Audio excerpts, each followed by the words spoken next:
Dr. Ted, written by Andrea Beatty and Pascal Lemaitre. One morning, Ted woke up, got out of bed, and bumped his knee. "That's not good," thought Ted. "I need a doctor." He looked everywhere, but he couldn't find one. And since Ted couldn't find a doctor, he became a doctor. Dr. Ted didn't have an office, so he made one. Dr. Ted didn't have a big bandage, so he made one of those too. Now all I need is a patient, he thought. He sat and waited for one to arrive. He waited, and he waited, and he waited. Nice waiting room, thought Dr. Ted. Then he waited some more. I think it's time for a house call, he thought. Hello, he called throughout the house. His mother was in the kitchen. You have measles, said Dr. Ted. We should operate.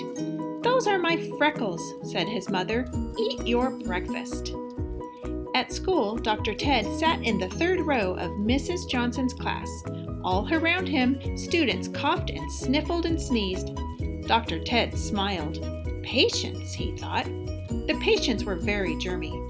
At lunch, Dr. Ted took their temperatures and measured their blood pressure. He gave them fine medical advice, and they were very thankful. Dr. Ted was such a good doctor, even Mrs. Johnson came to see him. You can't practice medicine in the lunchroom, she said. You have mumps, said Dr. Ted. Crutches could help.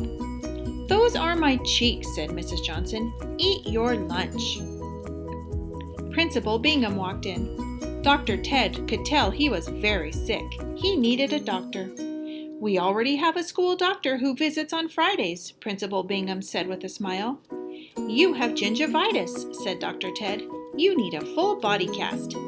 Principal Bingham frowned. You also have bad breath, said Dr. Ted. You need a shot. The principal's face turned bright red. And a fever, said Dr. Ted. You need a transplant. We already have a school doctor. Principal Bingham pointed toward the door. We could do something about that foot odor, said Dr. Ted. Go home, said Principal Bingham. Dr. Ted was very sad. He packed up his big bandage and went home. That night he took 2 cookies and went straight to bed. The next day during recess, Ted sat on a bench and sighed.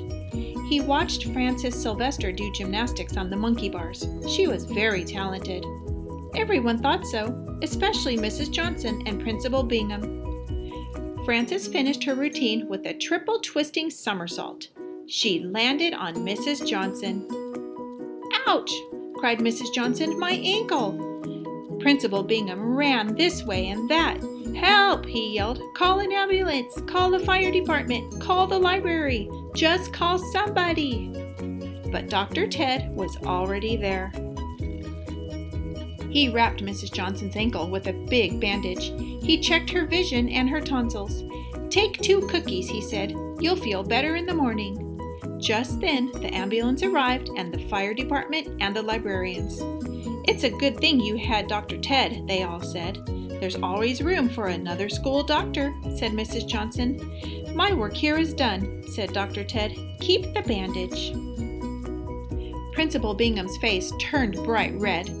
You really should do something about that fever, said Dr. Ted.